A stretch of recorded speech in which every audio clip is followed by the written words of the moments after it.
don't know if I've ever seen someone like blow up as quickly as you. I was posting every single day. You gotta like eat dirt for a little bit until you can like get up on your feet. Sometimes it just takes a while. Letting your self-worth or self-esteem or confidence as a creator, but also just a person, letting that get attached to how videos are doing. That's been like one of the biggest challenges of it. My dad is like, you want to go to church with me? And I was like, I guess. Like, I like, no, I didn't want to. The pastor proceeded to just give like the most insane, borderline prophetic, like it was written for me sermon I've ever heard. I'm like sitting in church, just like bawling my eyes out. I don't believe in God, but what was that? I really felt like it was God, like speaking to me. Zach Olson, welcome to the Provecho podcast. Thank you. Happy to be here. Zach is one of the fastest growing food creators online.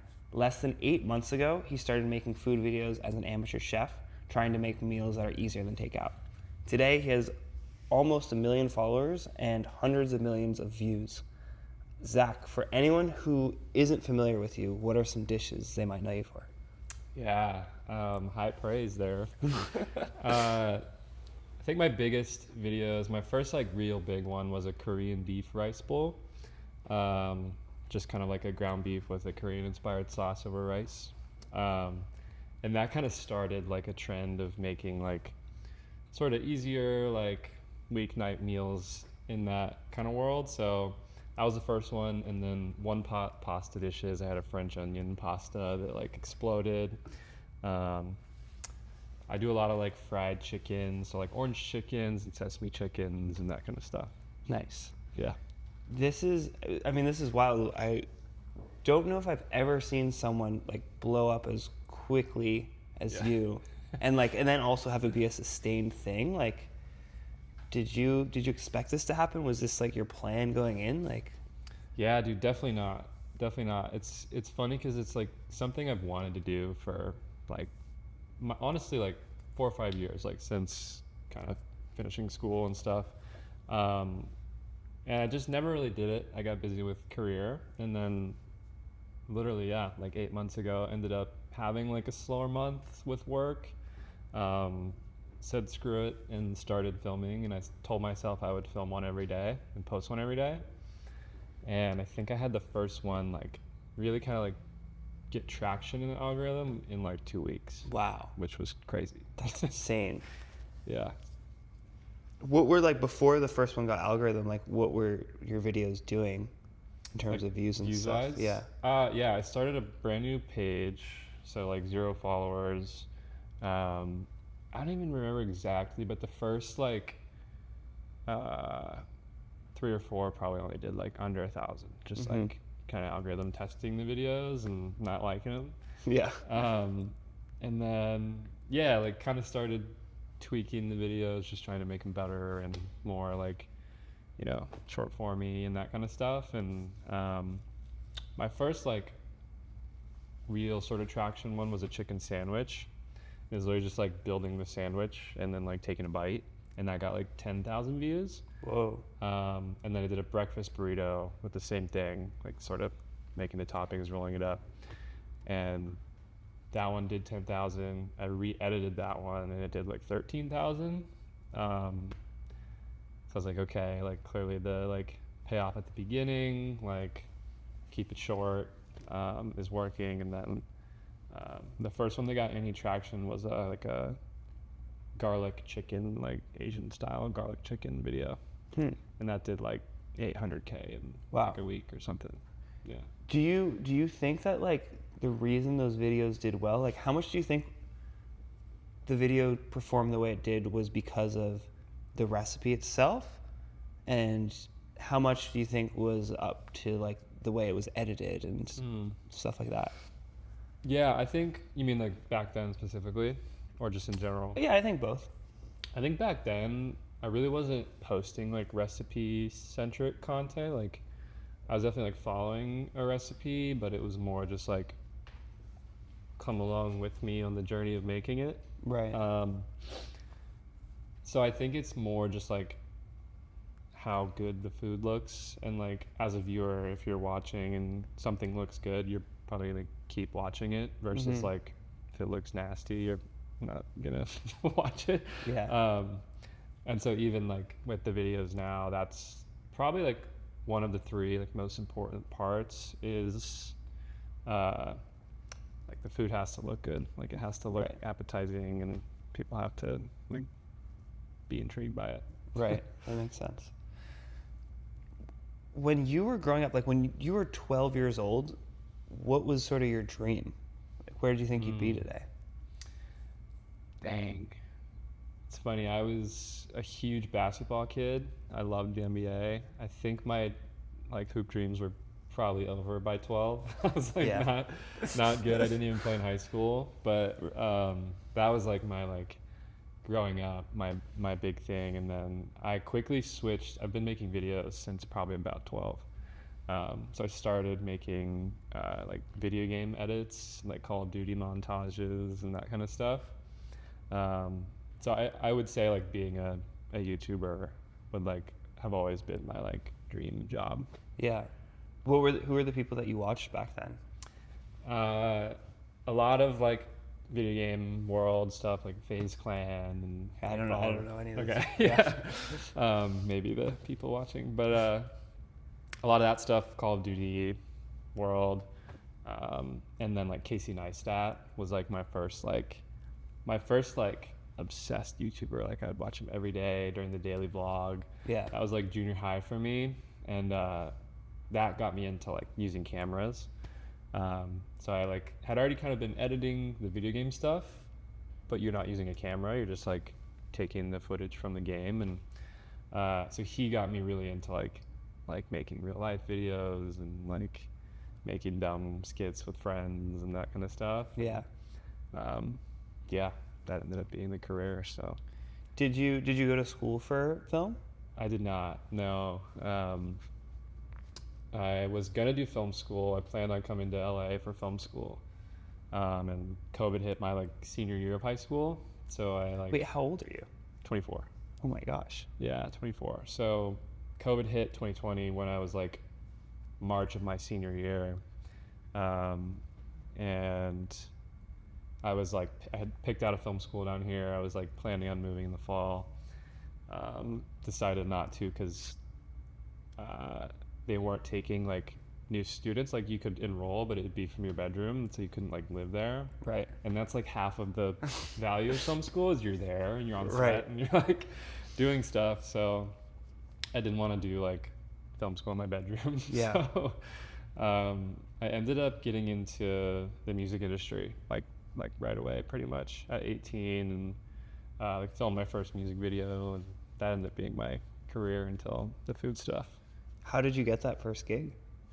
Man, it was like right in the middle of COVID. So, and I'm from Portland originally, so like a smaller music scene, not like nearly as big as like in LA or in New York. But I think I just started like mass DMing artists, like any Portland artists that I could find. Like, hey, could I like take photos of you for free or something? And ended up going to like a few concerts. What few concerts there were during COVID, there were like bar shows and parking lot shows and like skate park concerts and stuff. Just kind of showing up with my camera and like taking photos and then DMing them to the artists. And again, the Portland industry I love, but it's like really small, and so it was easy to get in touch with like a lot of artists there, and that just kind of led to like becoming friends with them and shooting videos and doing them for free for a while. And then $100 a video, $200 a video, buy me a sweatshirt for a video, that kind of stuff. And then just slowly building that. Dang, I mean that's what it takes. That's awesome. Yeah. Yeah, I feel like there's a big sort of connection between the people that have either done like film and video stuff, or cooking creators, or even just like people running businesses. Is like, that's just how you have to start. Yeah. It's just whatever will stick. And totally. Yeah. I really was cool. definitely lucky to have like the video side down sort of when I started the cooking stuff. I've definitely talked to a lot of creators that's like like they're amazing cooks, but the Right. video stuff is the hard part. Right.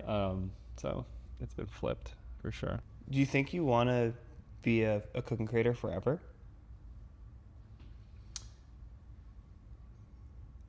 Honestly, I have no idea. I really have no idea. I think I see myself doing it for a long time because it's something I have wanted to do for a while, and cooking is like, aside from video and like maybe music, my like favorite thing. Like it's what I love to do even when not filming. So in that aspect, yes. I also, like, a big thing I want to do is travel and like really just take in the whole world, like all the food culture that the world has to offer. And that's probably going to take most of my life. So my wife and I have like big plans to do that eventually, and I don't know that it'll look like how it looks now forever, but it's definitely something I love. Yeah. Yeah. I want to keep doing. How did you learn to cook? Man, I started cooking like probably at like 10 or 11. Funny, like around that same sort of like giving up on basketball era. I just remember like my mom's a great cook, grandma's a great cook, and they always kind of had their things that they would make that were like they were like really good at, just like kind of mom's recipe or grandma's recipe or whatever. So I just remember cooking with them, specifically my mom, a lot as a kid, and then kind of just like experimenting as a teenager. Like I remember I'd come home from school and like I would just make like, I don't know, pasta, or just I'd kind of just like take whatever was in the cabinet and try to make something out of it. And then cooking content is something I've watched for like around the same time too, like a long time now. It's like always been one of my favorite like niches of content to watch. So you just kind of pick it up, I guess. I was big into had like a big health phase too, where I was like counting macros and doing that whole thing and dieting, and so you just kind of learn over the time from that. Who did you used to watch? I want to say like my first like favorite one was probably Binging with Babish. He's like, Yeah, he's the one of man. the godfathers. Yeah. In the space. Babish was big. Kenji Lopez Yeah. is a like just wizard. Yeah. Literally. I've learned so much from him. Who else? Joshua Wiseman, obviously, like an OG. And even before all that, my mom and I used to watch Chopped and like, Nice. you know, Bobby's Flay, and Yeah, like yeah. all that kind of stuff. Kind of before YouTube was like what it is now, and so yeah, definitely just grew up watching that, and then like now, like somebody that's really gotten me into like wanting to make videos is Ian Fujimoto. I don't know if you know him. Yeah, He's yeah. a legend. He's like one of my favorites. I just think His he's stuff awesome. is so good. Yeah, dude. And I feel like his long form stuff now too is just amazing. insane. I literally learned from yeah. stuff. He's like breaking down the different kinds of mayos, and like, oh, you can't Yeah. get this one. You have to get Yeah. the bigger size tub because they skip out on the small ones. Like, Yeah. whoa. I know. Yeah, he's awesome. He seems really cool. There's so many good ones in this Yeah. space now. But yeah, Can you, like, the fact that it's been 8 months is insane. Like, yeah. does it feel normal? Does it still feel like kind of a dream? What's your head like? Yeah, dude, I think I've definitely gotten into a routine just as far as like my sort of like my actual world, not the social media world, but just like my daily routine and stuff. Has become normal. My job before was also like self-employed. I was never like working in an office, so Right. the routine of cooking, filming videos, editing has like pretty quickly become regular. Definitely still takes like discipline and like regiment, but the part that's definitely new is like the whole like the amount of eyes on your page and that part of it, like, for sure does not feel real. Like, Yeah.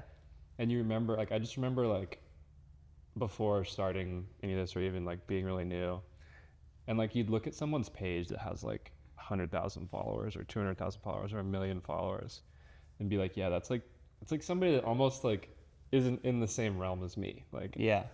like physical realm. I don't know. That's a weird way to say it. But, like, they just feel like somebody that's, like, not a real person like you are. Mm-hmm. And, like, being in a position where you have hundreds of thousands of followers now, especially so fast, it's like you realize that those people are just normal people too, and it's it's just like none of it's really real. Like, it is, but it's also like we're humans and we're people, and, like, nobody's better than anybody else. And that part of it has been like, I don't know if it'll ever feel real. Like, it's definitely not what I imagined it would feel like, sort of. Yeah. It's almost like when you're growing up and you're in 4th grade and you're like, gosh, the 6th graders are so Yeah. big and cool. Exactly. Like, then you get to 6th grade and you're like, man, the 8th graders. Yeah, dude. Yeah. Or, like, you think about, like, your parents, Yeah. and like my parents were, like, having me when they were my age, and now it's like, Wow. man, I just feel like a 12-year-old still. Like, Same. I just feel like a kid figuring it out. But Yeah. yeah, It always seems like people have it all I know. put together. Yeah. What was your parents' take when you decided to move down to LA and pursue videos? Yeah, dude, it's funny. They've always been, like, super supportive. They're great parents. But when I was 18 and planned on doing film school down here, they were supportive, but they were like, that's a lot of money, like, that's a lot of debt, and, like, we support you, but I don't know. And then it really did just, like, work out in a way where by the time I had, like, been in Portland doing music videos for, like, 2 or 3 years, I did kind of get to a point where the business down here was, like, much stronger than Portland. So they were much more supportive of, like, moving to LA, and they were excited about it, and they were all for it. It's funny, I think I was pretty nervous to do it, and, like, it was definitely the next step, but I don't know, I kind of moved here, like, not really loving LA. Like, I'd been about a bunch of times for work, and kind of just moved here reluctantly, knowing I kind of had to do it career-wise, but didn't really want to. And in that aspect of it, they were, like, super supportive. Like, Yeah. you're doing the right thing. And then with changing to food, Yeah. was it the same thing, or? Yeah. Yes, definitely. Changing to food, the music industry is just really tough. It's like, it's awesome, and I love working with artists, and it's probably something I'll keep doing for a while. But the industry is just very, like, cutthroat. It's very grimy, and you just have to really fight for your money, your respect, your, image, reputation, and so they had seen me kind of get beat down from the music industry, like, time and time again, and I always have loved it, but I went through so much burnout, and specifically in the music video space, you just have to work so hard to, like, barely get by. Yeah. Unless you're kind of in that, like, been around for 15 years, 1%. So they were, like, super pumped when the food stuff started kind of taking off, because they both knew, like, my mom especially, like, they knew, like, how much I've wanted to do it, how much I've loved.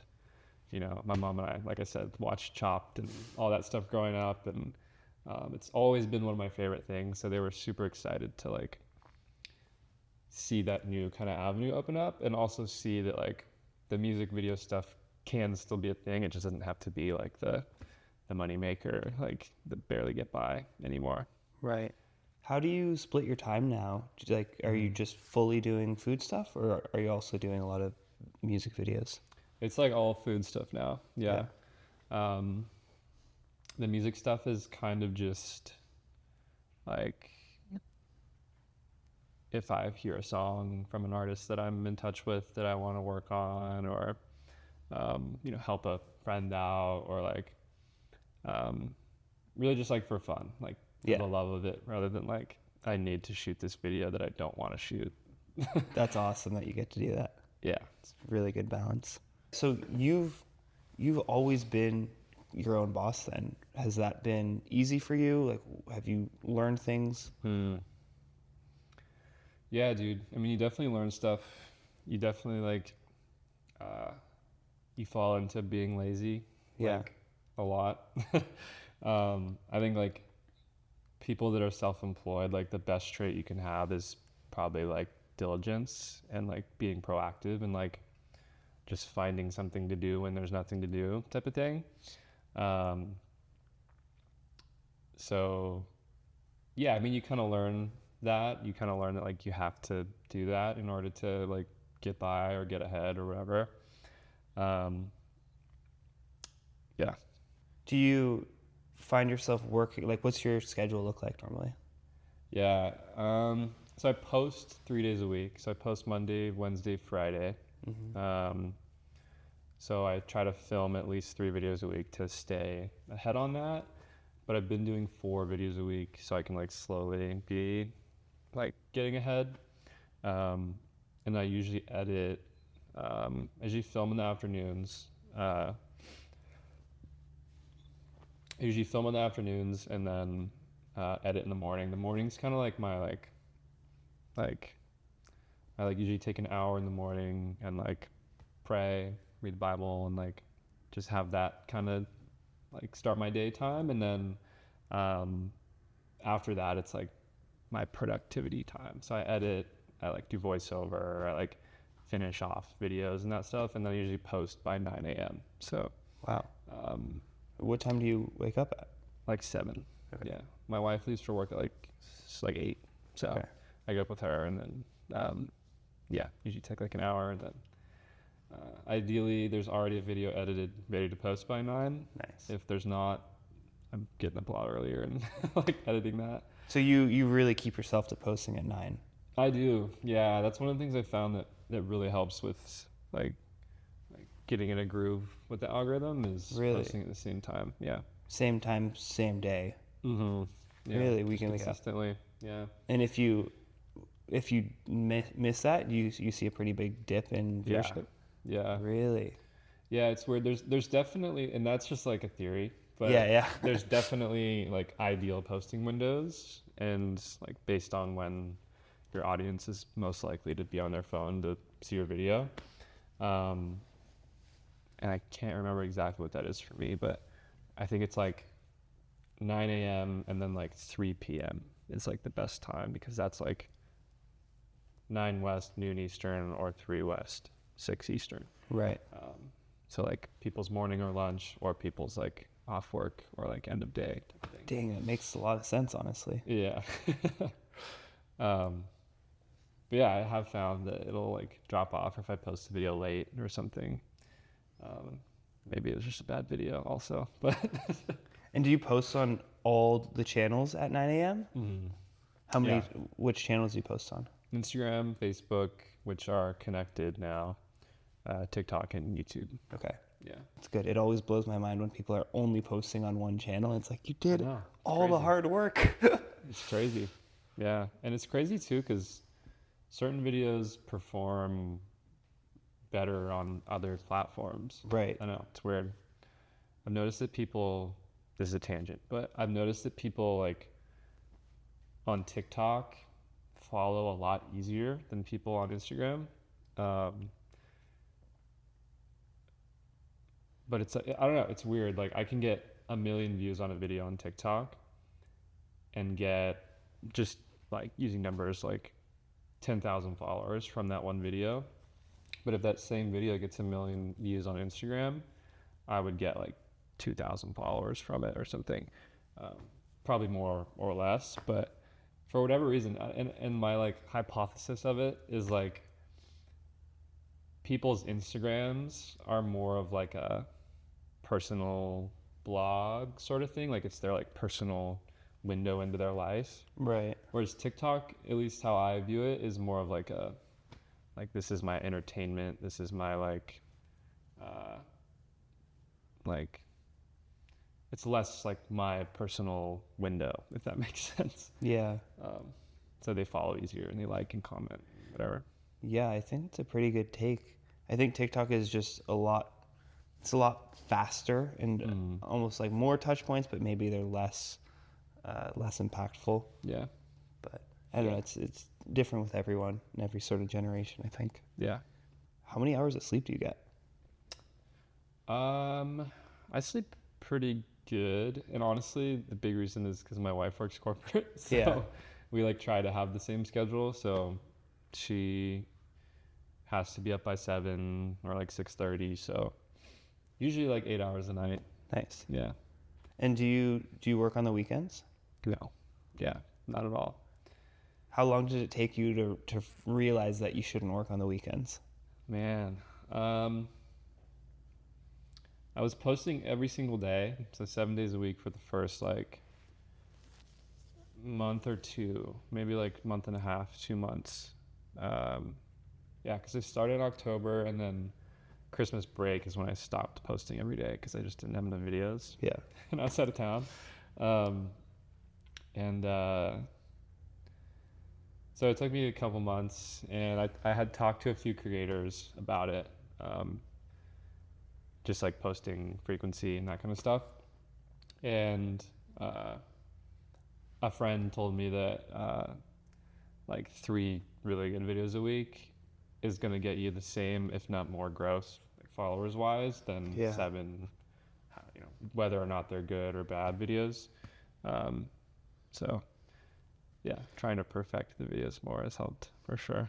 I think that's really good advice, and I think it's important that in the beginning you do post, like if you can do it, if you can post every single day for a few weeks or a month, because you don't know what format's going to work. So it's like the more shots on goal you have, the more you can kind of tweak a hook or tweak a little thing that you do or whatever it happens to be. And yeah, I also think there's so many people who want to make food videos, but they don't. They just aren't able to actually do it, and they kind of fizzle out quickly. And I think one of the most underrated things about sort of having this career is like you have to be able to really, really stick it out for the long game. So totally. Yeah. There's so many creators that I've seen and like even messaged, and people that make great videos, like people whose food looks really good, and people that like they just make great videos. And I don't know what that variable is that changes how fast you can grow, but sometimes it just takes a while. Sometimes it takes consistency, and sometimes you gotta like eat dirt for a little bit until you can like get up on your feet with it. And so I always just try to tell creators like you're closer than you think. Like my story has been so explosive, and like it can happen really fast. And so I always just try to tell people like you're closer than you think, and stick with it. Like what you're doing is great, and it'll happen. can you pull up your phone and go down to your first video on Instagram? Yes. Let's see what we got. And usually I need to scroll for days, but Yeah. because this is so new, it's pretty easy. First video, I don't even remember what it would be. It's probably, oh yeah, I remember. Making spam musubi for the first time.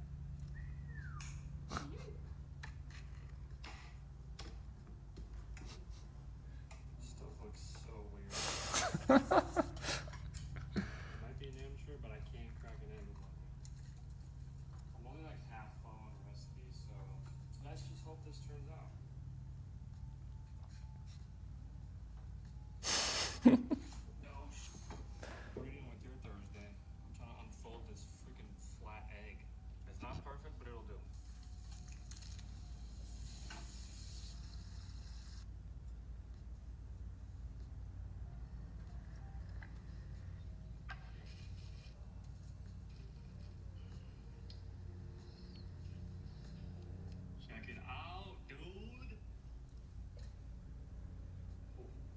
Maybe. Yeah. What's it like watching that back? It's crazy that I haven't watched this in a long time. You can see like the same sort of undertones that were there of like personality and that kind of stuff. But it's also so clearly like that video like a minute. Right. My videos now are like 30 seconds, and it's just funny. I don't know. I felt like I was like more uncomfortable on the camera, and like I think my videos have such a process of how they're filmed, and like I know exactly where the camera's gonna go. You know exactly like what angle to turn the pan so it's like perfectly in the frame or whatever. And it's just like so imperfect, but it's also kind of sick. Like I don't know, just seeing where the ideas kind of like started from. Yeah. So that's like a sick piece of advice of like, you kind of just have to rip it and like start and like, don't worry as much about making it like perfect or making it go viral or whatever. And like, it'll build on itself. Yeah. How, like, put me inside your head when you're like, all right, I'm going to just screw it. I'm going to make this spam musubi recipe. Yeah. Yeah, dude. I mean, I obviously knew like I wanted to start posting the videos. I think as far as like filming it, like, I mean, I wanted it to be like something repeatable and something like not easy, but like something I could like sustainably keep doing with the goal of posting every day. So like filmed on my phone, I use one light and then like open the blinds so it's like looks okay. And I don't know, I mean like tangibly like spam musubi is something I love and I had never made at the time, so like wanted to make that. And other than that, I think like just pulling from inspiration of like someone like Ian, who I watched, like had watched all of his videos before that. And format wise, like you just pull from things that you like and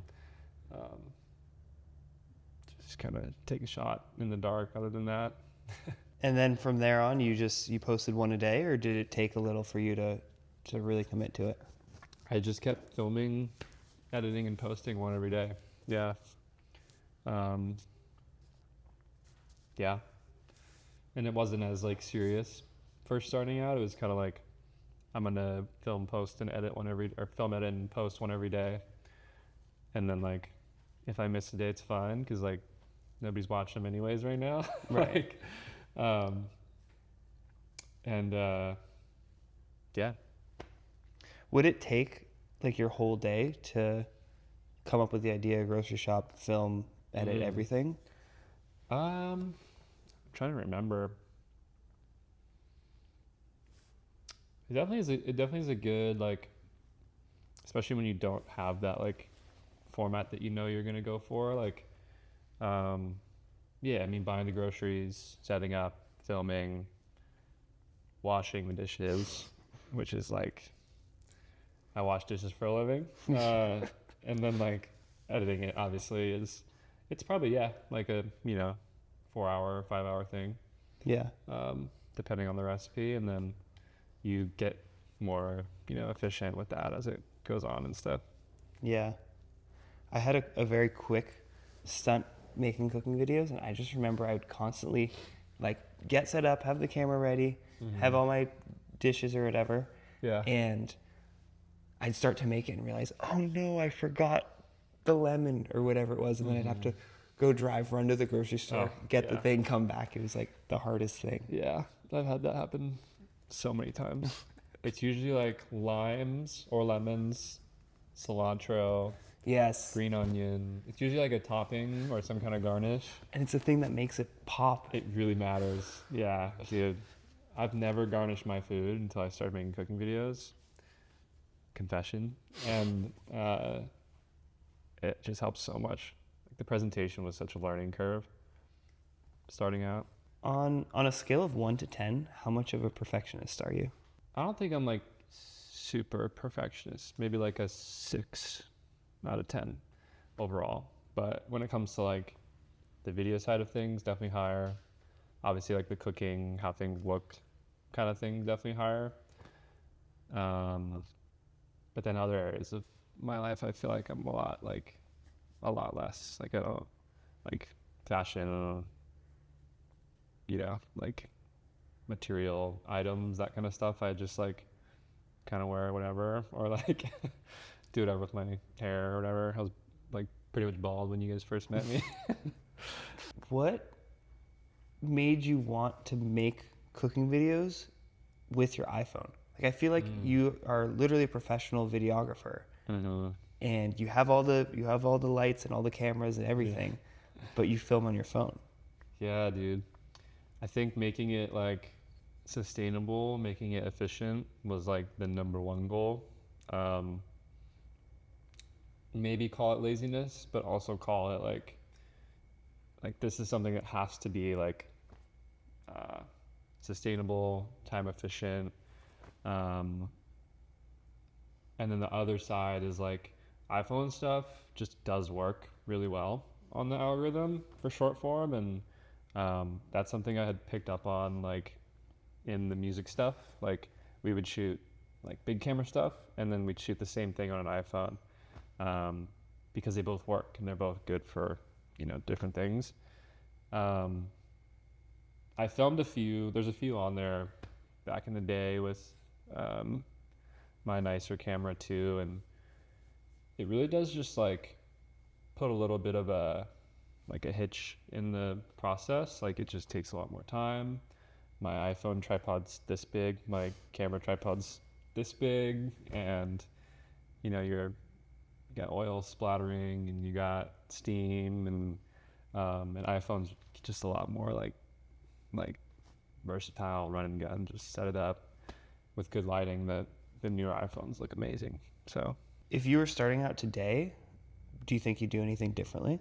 I think I would probably invest in like gear that's gonna last, and like you can rely on, and it's not gonna like slow down your process. I think that is like fuel to keep going when you have stuff that works well, and but it's also like I don't know if I'd change anything, because it's like I'm happy with where we're at and that whole thing. But yeah, I think just like trying to obsess or trying to like be super proactive about what you can do to make every video better, and doing that from the jump is always good. Yeah. Yeah. What's the gear that you wish you had in the beginning? Yeah. I just told you my iPhone tripod broke.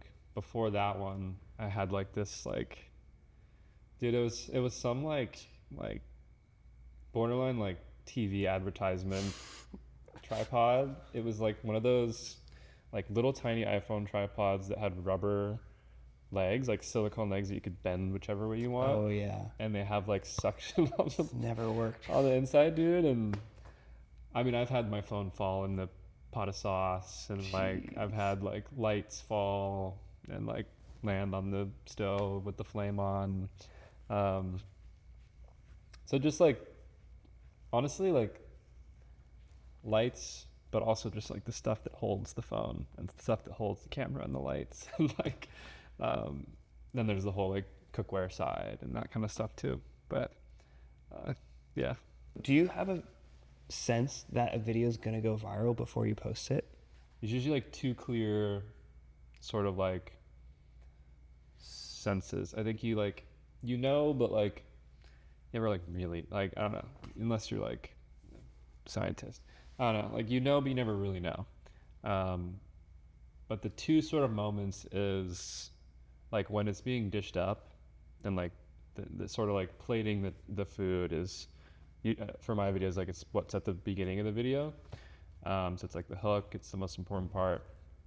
And like plating it and it coming out like exactly how you were hoping, or like just looking really good, is like definitely a telltale. Like sort of I can like get excited about it, and then being like done editing it, and like some videos just have the flow. Like my videos, I don't like script out. I don't really do a lot of planning before. They pretty much follow the recipe, and I'll like riff in between or throw butter or something. And um,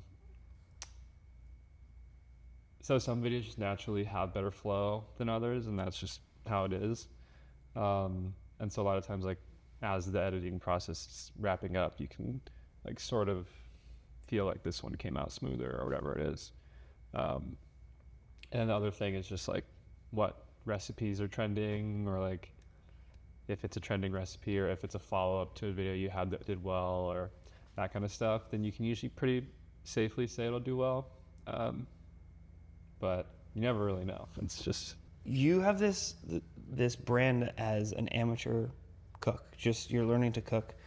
Was that something you were really conscious about? Because I think it's one of the things that makes you so relatable. And it's like, well, if this guy, you know, he's just a 24-year-old kid in his kitchen. I'm a 24-year-old kid in my kitchen. If he can make it, I can make it. yeah. Like, did you know that would stick, or how did you come up with it? Dude, I really didn't. Yeah, I really was just kind of like, I didn't want people to think that I like know everything, because I don't. And like, I feel like a lot of cooking content is sort of like, you have to do this way, and if you don't, like, you better not eat that type of thing. Yeah. And yeah, I'm really big on like meeting people where they're at, and me personally, the content that did the best, or like that resonated the most with me when I was learning to cook was stuff that like is digestible. You don't need a bunch of gear for. You can do it at home, that kind of stuff. And then the whole like the amateur cook thing, I'm pretty sure, I don't totally remember, but I think it just came about. I remember in that first video, I was like, I probably still have the video on my phone, which is funny, but I was like trying to come up with a line to say at the beginning of the video as like sort of a hook, or just like I'm doing this, or like I tried these recipes, or whatever the hook might be. But I was trying to come up with something like that, and I knew I wanted it to be like a learn this with me, almost like cook this with me type of thing, and like watch me sort of know what I'm doing, sort of figure it out. So yeah, I think I did have the idea that would be relatable, but clearly it's like really resonated, and it's something that I still definitely like view of myself as like I'm not a pro, and like the stuff that I choose to make is stuff that like I really do think anybody can make. Yeah. So yeah. How do you come up today with the different recipes you're gonna make? A lot of it is just like, what have I done that's done well that I love to eat, and like what's a different like version of that. So like I did orange chicken. Okay, let's do sweet and sour chicken, and then let's do teriyaki chicken. And then other creators like so honestly, like I get so much inspiration from what other creators make, seeing videos on my page that like I'll see and like, dang, I want to make that and I want to try that. And then like just like stuff, like a lot of the stuff I've made, especially starting out, was stuff I ate growing up, or like stuff my mom used to make, or like stuff I've had at restaurants that like seems like you would never make that at home, but like giving that a shot. So just asking yourself, like, what's a food I eat at a restaurant all the time that I never make? Okay, pad thai, pizza, you know, I've never actually done pizza, but yeah, that kind of stuff. I think there's infinite answers for that. What's the coolest thing about being a cooking creator, and what's the hardest thing about it? The coolest thing about being a cooking creator, I think, is how creative it can be. And like I just really believe that like food in general, whether it's being filmed or not, is such a creative thing. It's such a art, and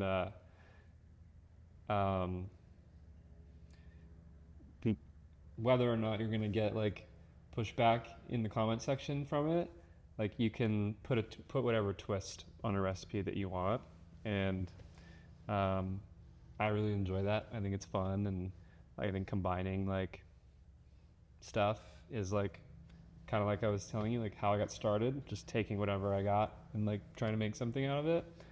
And so that part's fun to me. And then the hardest part is honestly, bro, I do so many dishes. Like I do dishes like more than I cook. It's crazy. Do you have a dishwasher? I do have a dishwasher. It's like decent. Yeah. My apartment's pretty old. It's like 100-year-old building. Oh my gosh. So I do It a lot is of so many dishes. It's so many dishes. We were talking before about this, but tell me about that first conversation you had with your wife, where you were at the coffee shop for 4 hours with her. Oh wow. Yeah, dude. We had kind of gotten to know each other before, like very briefly, sort of just in passing, or we met because we were serving we're doing homeless outreach together. Wow. So we were in like the same group, like passing sandwiches, praying, giving like clothes, and just like kind of hanging out with houseless people, and we would do that once a week. So we would like go to the same park every week, just like kind of hang out with them, and like her and I got really close because of that, as you do, doing stuff like that with somebody. Yeah. And then yeah, dude, we had very similar we had some friends tell us, like friends of hers that were also friends of mine, tell us that we had very similar like testimonies with Jesus, and like we had very similar like life stories, and they were like, you guys should like get coffee and share stories. And we were like, perfect. We were like already interested in each other, and it was like the perfect little catalyst. So we got coffee and kind of shared stories. I think she shared first. And yeah, we ended up just having like a lot of very, very wild like things in common, of like how we became a Christian, how we were raised, hard things we'd been through, and very similar interests and passions, and both very creative and artistic. And man, I don't think I've ever like sat across from somebody before and just felt more like I could like do this forever, and I could like, wow, I could sit and stare into this woman's eyes for like forever and listen to her talk, and her words just like cut through a hot knife through butter. So it was very special. Yeah, very special. 4 hours at a coffee shop is, with anyone, is going to be special. Yeah. But yeah, dude, she's awesome. She's awesome. That's amazing. Every time you mention her, your eyes just like light up. It's honestly really beautiful. I hope everyone can find that. Like, yeah, it's really cool to see. Yeah, she's great. Were you raised Christian? I wasn't. No, my parents have always been Christian. I remember going to church until I was probably like 5 or 6, and then it was kind of like a Christmas every year and that's it type of thing. And then yeah, like didn't really have much church exposure at all until I was like 21. Yeah. Can you talk about your testimonial with Jesus? Mm-hmm. Yeah, dude. Jesus has like completely changed my life. He's the thing I care most about in the whole world. And yeah, I grew up like not really having any belief in God, and not super like anti-God, just agnostic, just kind of like didn't really spend a whole lot of time even thinking about it. And then when I was 21, like right after I moved to LA, still not any belief in God or anything. I moved here in September of 23, and kind of just had like a really hard first month in LA. Like it was a really tough, like I had a great like work month. Like I had like some really good artists that I worked with and like made good money, and still just felt like really beat down and like homesick and not sure if I was like gonna last year or anything like that. And I remember going back to Oregon for like a month after. So I'd been here for a month, went back to Oregon for a week. And I had like a whole week of shoots booked, like music video shoots. I had like 4 shoots booked in that week. Ended up getting all of them canceled. Like all 4 of the shoots ended up being canceled for like weather or artist is sick. I don't even remember what the actual reasons were, but something like that. And that last one was on a Sunday, and I was like car packed, like ready to go to the shoot, and I get a call from the manager, the artist can't make it, or whatever the reason was, I can't remember. So like walk back inside, and my dad is like walking down the stairs to leave for church, and he was like, "Oh, perfect! Like, you want to go to church with me?" And I was like, I guess, like, I like, no, I didn't want to, but like, I kind of just was like, I don't know. I had the whole day open and was like gonna spend time with my dad, so ended up going to church, and it had probably been a while since I'd been to church, and I went there and we saw like some family friends and just like sort of close friends that like my dad has known for a while or whatever. And I remember just feeling so like enveloped with love by all of those people. And they had like been aware that I'd just moved to LA, and they were like, "How's LA? Like, we're so excited to see you." I remember like getting hugs from all of them. And I just remember like 1 month here, and I had felt so drained and so like just like isolated from people that actually care. And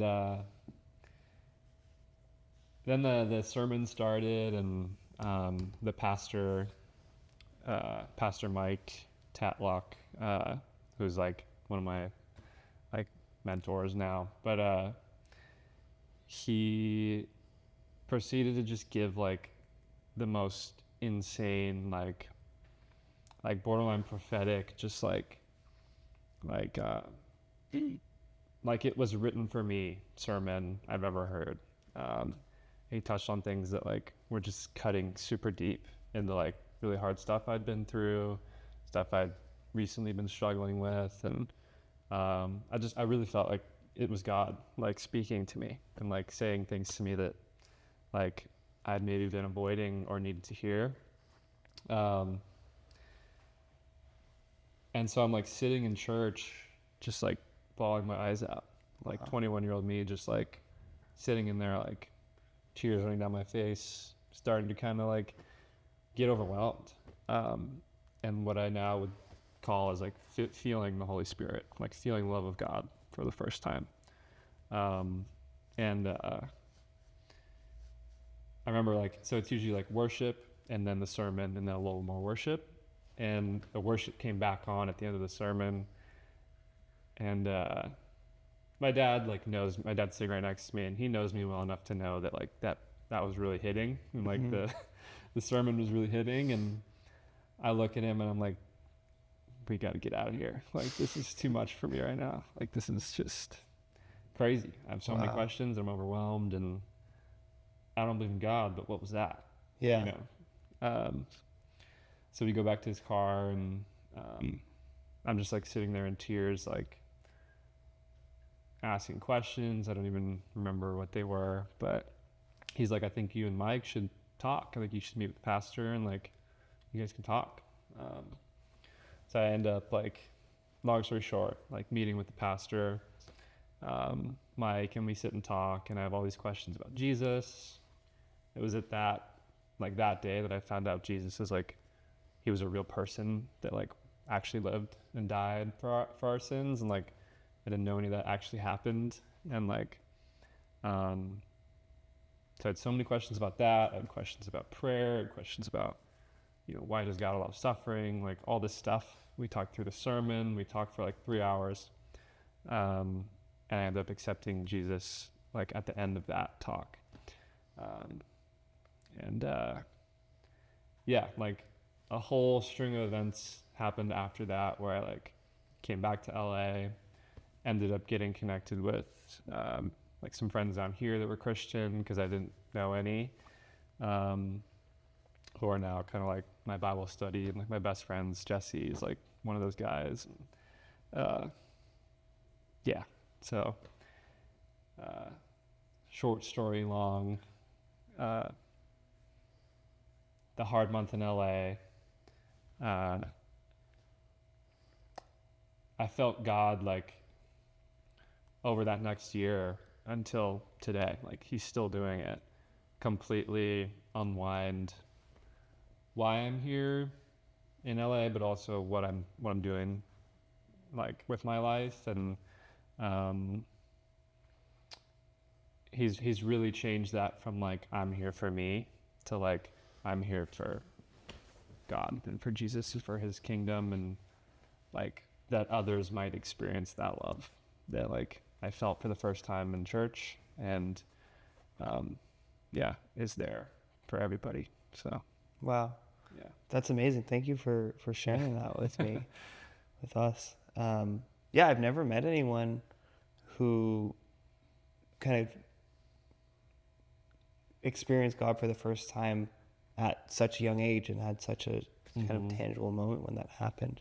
Yeah. I feel like it's sort of just been people that's how they grew up. That was sort of the culture they were in. Right. It's fascinating. Yeah. It is. Yeah. Dang. Jesus is a fascinating guy. I think he's like the most fascinating person to ever live. Yeah. Had you read the Bible before? Nothing? No. And did you read it like front to back, or you're getting through it now? Or like still getting through it. Yeah, I mean, I believe. It's a big one. It's a big one. Yeah. Yeah, I accepted Christ with Mike before ever having read the Bible, which is, I don't know. I mean, it's backwards for most Christians, but I think it's like a testament to how real that feeling of God's love was. Yeah. So. Yeah, I haven't had any experience like that in my life so far, but I think I've always been very just kind of open to other things out there, and it's I think very special that you have gone through that. So yeah, thanks, dude. Yeah, it's all because of Jesus. Yeah, for sure. So tell me about the recipe you're gonna make now. Do you feel like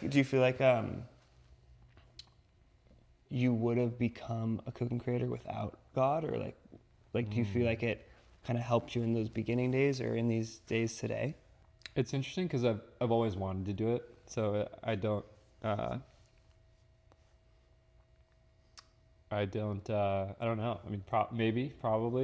I really do just view this whole exciting venture of cooking as like a gift, and like something that like God did not need to give in order for like his will to be done in the world, but a gift that was freely given, that I could cook and do something that I love for a living. And I really view it as that first, and like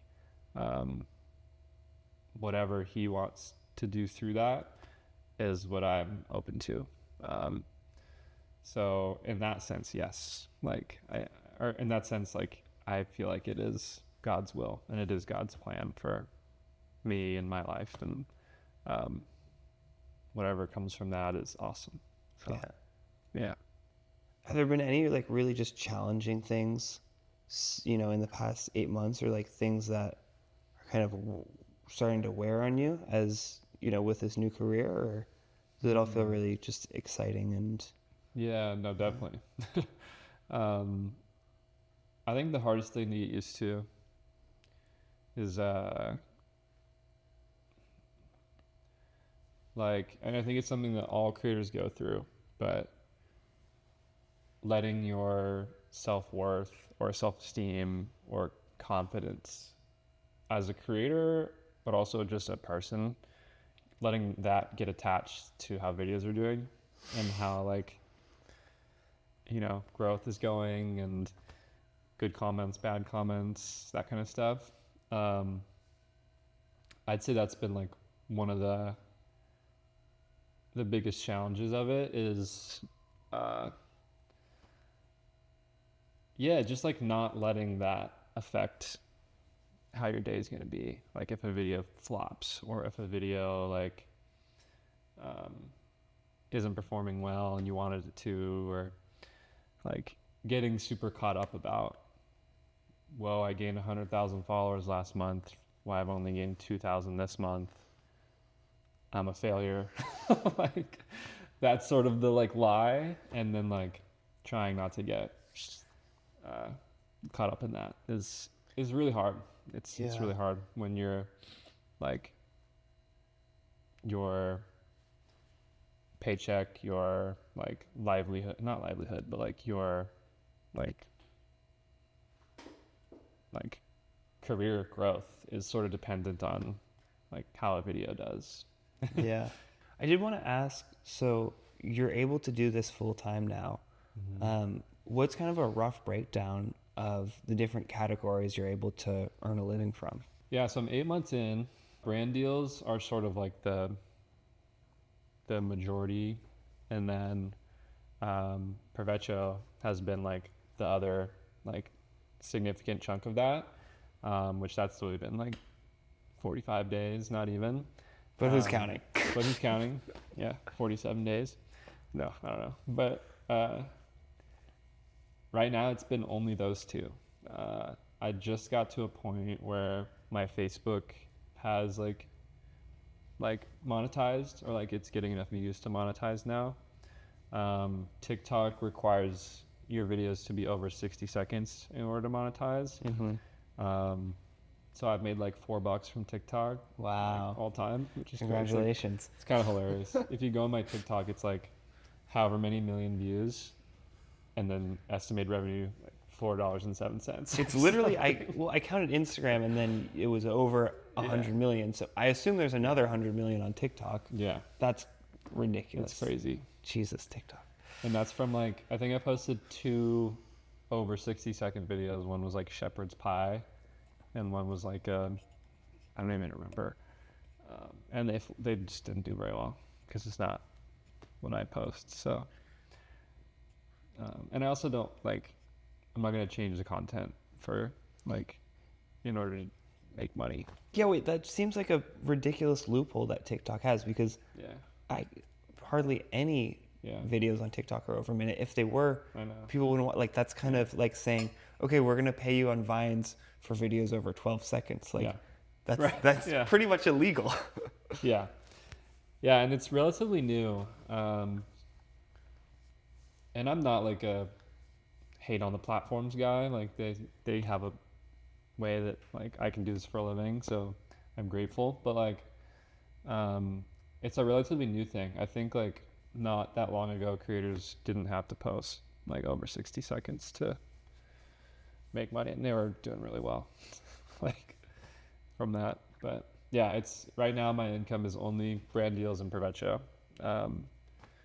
So that's awesome. Yeah. If you had to give a rough ratio, percentage, do you know what that would be, or hard to say? I guess this month, because we've only been working together at Provecho for about a month.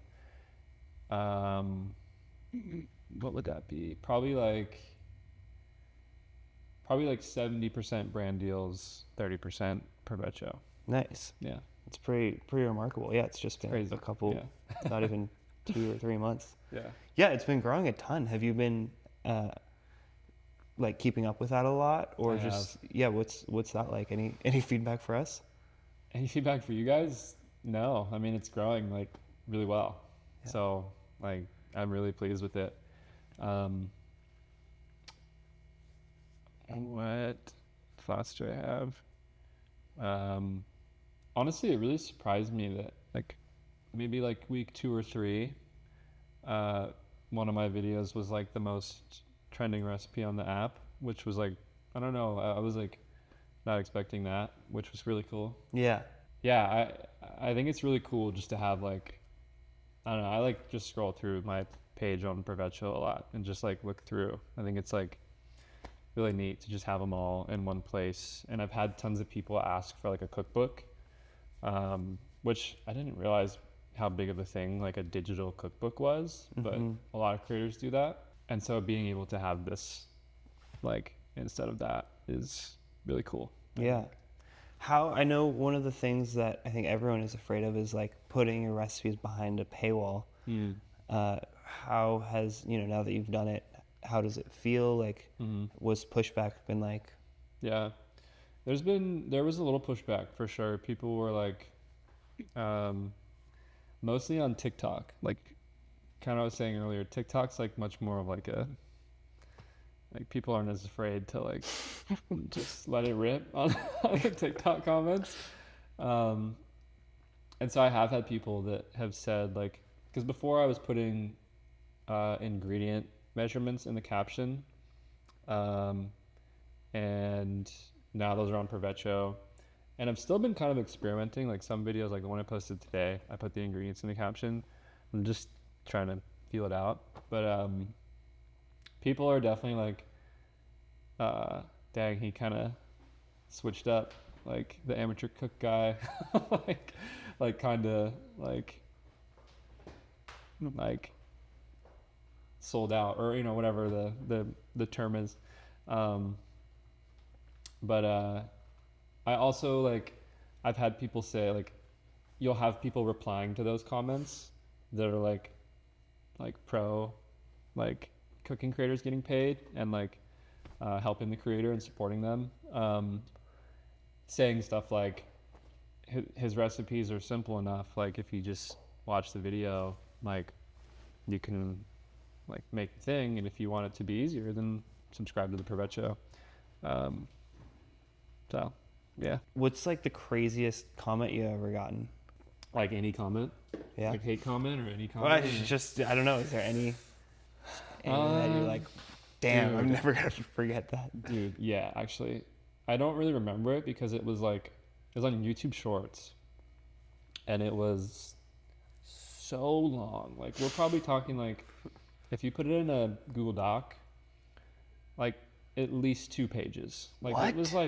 it was long, dude. Oh my gosh. Like this person wrote like a essay. Like there was like a thesis statement at the top, so many paragraphs, which I don't like. I didn't read it. Yeah. Like I didn't read through the whole thing, and I think it was on the French onions pasta video. The Italians love to come after the pasta. It was, of course, it was the Italian. Yeah, and I don't know. I mean, like, again, like I respect like professional chefs, and like this guy was definitely of that world, but he was like just breaking down every step of the video, like pancetta in this dish, like definitely not. Like I didn't read it, but it was like a full-on like thesis college essay. Gosh, It seemed like. that's crazy. Yeah. Do negative comments affect you? They really don't. Really? Yeah. Mostly I try not to read them. Like Yeah. it really doesn't, like, if you don't like the video, that's okay. Like watch somebody else. Yeah, they really don't, just because I really do view food as creative and like as art, and I've never been, even when I was doing music videos or any other like art that I've practiced, like I've never been a like there's one way to do it type of person. So I just like don't really take it to heart because of that. And it's also like I never reply to those comments and like argue with people because that's also just like not what we're here to do. Yeah. You know? So not too bad. No. Yeah. People, when I shaved my head, which you can see in that picture, people were like flaming my somebody commented like the midnight barber got him or something. I was like, all right guys, I get it, it's cool. Funny. But yeah. Do you have any advice for anyone trying to start a career as a cooking creator now? Yeah, similar to what we talked about earlier, but just starting, like, figure out what food you want to make, figure out, like, not even necessarily, like, what your brand is or what you want your, like, niche to be, but just pick dishes that you like, stuff you're comfortable making, or if you want to go the, like, learn this with me route, that's great too, but just starting, like, make the videos and make a lot of them and like get that part down, and then obviously everybody comes from different cooking background, but get that part down too, obviously, and then like just repetition, like being consistent with it, and don't be so uptight about like making each thing perfect right away, because you learn so much more from like looking back on something than you do when you're trying to like perfect this little baby, that in the grand scheme of things is one of 100 videos. So that's probably the biggest thing. Yeah. And then like just do it in a way that's sustainable for you, whether that's film once a week, whether that's film every day, whether that's like do it at your own pace, and like just learn from people that you like. And like it's okay to like take influence from those people, until you find what your own voice is. Yeah. Couldn't agree more. Who's a dream person you'd want to cook with? Bones, he's a rapper. I don't know who Bones. Okay. Yeah. Sick. What's your last meal, your electric chair meal? My grandma's fried chicken and homemade noodles. Least favorite food? Black licorice. Favorite restaurant? Bamboo Grove, Hawaiian place in Portland. If you could only have one bean for the rest of your life, Bean? including coffee beans, Oh, what would it be? coffee. Coffee. Yeah. Locked in. Is there anything else you wanted to talk about? Do you have any questions for us or anything? What's something that you guys have learned working with so many cooking creators? What's something? Scratch that. What's something you've learned about people? Like not necessarily like cooking creators, but by working with so many influencers. Like what's something you guys have learned about just people?